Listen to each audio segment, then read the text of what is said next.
One. Bismillah ar-Rahman ar-Rahim. So inshallah, Ramadan, the first day of Ramadan is March 1st. Coincidentally, this year, we are coinciding with exactly March 1st to the first day of Ramadan. Because in a lunar calendar, there's a 10-day early start. So next year, it will be around I would say, February 19th or so next year. That will be the first day of Ramadan. This year is about March 1st, inshallah. Now, if you look at the calendar, I have posted in our WhatsApp group. Notice that the Fajr time is 5:11 a.m. You want to stop eating and drinking 5:01. If I were you, I will stop eating and drinking a couple of minutes before that. So 5 a.m. should be your deadline. 5 a.m. You cannot eat and drink. Now, also, I want to remind you that Ramadan is not only not eating or drinking. Ramadan is a lot of halal, a lot of permitted things. You stop them. What are some of those things? If you're married, you cannot have sex during Ramadan time, during fasting time. You can have intimacy after you break your fast, after sunset. If you want to have intimacy with your spouse, you can have that. And you say, what about my girlfriend and boyfriend? There's no such thing in Islam. There's no intimacy between a person who's not married to you. There's no such thing. Now, I'm going to give a hadith or two just to give you an idea. Then I'll go through some of the dates. There were two companions in Medina. They were the best friends. They were buddies. And they did every single thing together. One of them got shahada. He became martyred. He got martyred in a war. In Islam, that's the highest status anybody can imagine. The second friend, he got natural death a year later or so. So the companions, they had this discussion, the companions of the Prophet, they had this discussion, who has the higher status? The person who got the martyrdom or the person who got the not natural death? They went to the Prophet and they posed that question. He said the person who died later, the second companion who died in natural causes, they were shocked. The companions were shocked because in Islam, the highest possible reward is for the person who got martyrdom in the path of Allah. And they said, how that's possible? He said, because the second individual had one extra Ramadan. One extra Ramadan.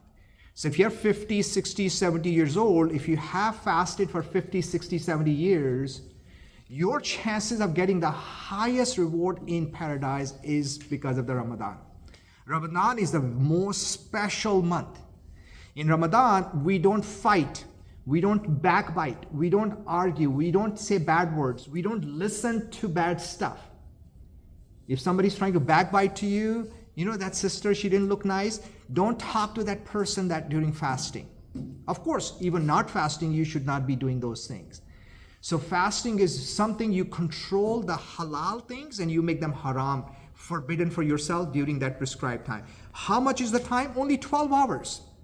Remember, the first day of Ramadan, you're breaking your fast 5:51 p.m. If you look at the calendar, 5:51 p.m. It's only 12 hours, 5 a.m. to 5:51 p.m. About 13 hours or less, which is not bad at all. I remember when I was a child, used to be in July and August many, many years ago, and it used to be 16 hours, 17 days of fasting. In some countries in Scandinavia, they fast for 22, 23 hours.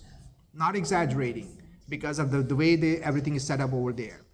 So the first day of Ramadan is you're going to wake up, you're going to eat your sahur or your breakfast, and then around 5 a.m. you want to stop.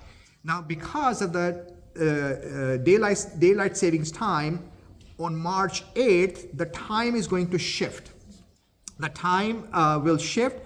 And notice that the Fajr on March 9th is 6:01 a.m., which means you have some extra time in the morning. So you can stop fasting. You start fasting around 5:51 on March 9th. So March 9th time is going to shift a little bit. But the fasting will be almost the same, because then you are breaking your fast at 6:59 p.m. So one extra hour to break your fast. So your iftar, which is the breaking your fast, is 6:59 p.m. Now in Ramadan, we come and pray in the masjid if you can. We come a night before, the first day of Tarawih, which is the optional prayer or sunnah prayer, or we can call it additional prayers. A day before, the February 28th is the first day, which is a Friday. So Friday you come here, it will be very full, and we can pray 8 rakat or 20 rakat. In our masjid, they will pray 20 rakat. But after 8 rakat or even after 4 rakat, you feel, you know what, you're tired, you have to go do something, that's okay. But at least come and enjoy that atmosphere the first day. If you can come the entire 29 days, this year we'll have 29 days of fasting. The Islamic calendars, you can have 29 days or 30 days because of the lunar setting. So this year, the Ramadan is 29 days. So if you can come every single day, that will be truly outstanding. I know Alex has moved in this area, so I hope to see Alex every day, inshallah. Otherwise, Sister Jade will be here, inshallah. And some of you will be here, inshallah, if you can. If you cannot make it, you want to do extra prayers, extra remembrance at home, in your car. Whatever bad habits you want to let go. Let's say, I hope nobody's doing marijuana here. I'm not pointing any fingers. You want to stop doing that. You're smoking, stop smoking. You have alcohol problem, stop drinking. This is the time. This is because it's a self-control. In fact, the Quran explains Ramadan is not about not eating or drinking, not having sex. It's all about tazkiyah, which is you basically cleanse yourself. The cleansiness is, one is superficial cleansing, which is taking a bath. Another one is the cleansing of your heart, cleansing of your soul. And that can only happen with the remembrance of God. This is the month you come out, you become really a different human being. And in fact, we in Islam, we have 5 pillars. The first pillar, the declaration of faith. We believe there's one God all the time. Prophet Muhammad is the prophet of Allah. We pray 5 times a day. We give charity, zakat, throughout the year. We can give any time. Some people tend to give in Ramadan time for extra rewards because each dollar can become $70,000 in charity. And then there's a special month, which is the 9th month. It's called Ramadan. And Ramadan was prescribed to the Christians and Jews and all other nations before. Every single nation was prescribed Ramadan. Do Buddhists fast? They used to. Hindus used to fast. So even these nations, Buddha was Hindu, they had the same one belief. They still believe there's one God, although they have 300 billion gods, but they still believe there's one God also. So how we want to cleanse ourselves? A couple of dates I want to give, then I'll stop. March 16th is our banquet. March 16th is banquet. So that particular day, we are going to decide if we are going to have session here or we are going to combine session. We have not decided. Sister Randa and I will decide. Also during Ramadan time, those 4 weeks or so, will not be meeting at 9 o'clock. For our session, we'll be meeting at 1:30 p.m. 1:30 to 3:30 during Ramadan only. The reason is because a lot of people, after they wake up and eat their breakfast, they go back to sleep. So we do not want you to bother on Sunday, those 4 Sundays. So inshallah, we'll be meeting. The reason is 1:30 to 3:30 because that's perfect time between 2 prayers. You can pray Dhuhr here. You can come to the session, finish your session here. And if you want to go to our Asr prayer, you can pray Asr prayer there. So the 2 dates I mentioned earlier is March 26th. It's Wednesday. You do not want to miss that day. Quran explained that day is called Laylatul Qadr, the night of the power. That is the day the Quran was revealed the first time. That day is better than how many months? According to the Quran, that night is better than how many nights? 1,000 months. 83 years of worship is one night. That Wednesday, the 26th, March 26th, you want to be in the masjid or somewhere in the house praying. That night is better than your entire lifetime. Your entire worship of your lifetime. 83 years. Better than 1,000 months. Not 1,000 months, better than 1,000 months. So please, if you can take a Thursday off, which is March 27th, that will be truly outstanding. If you can come for a short time. That day is packed over here. There'll be no spot.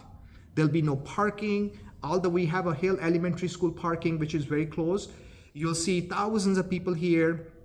And I know Sister Courtney and a lot of other sisters and brothers took Shahada on the Laylatul Qadr last night. So we can never forget.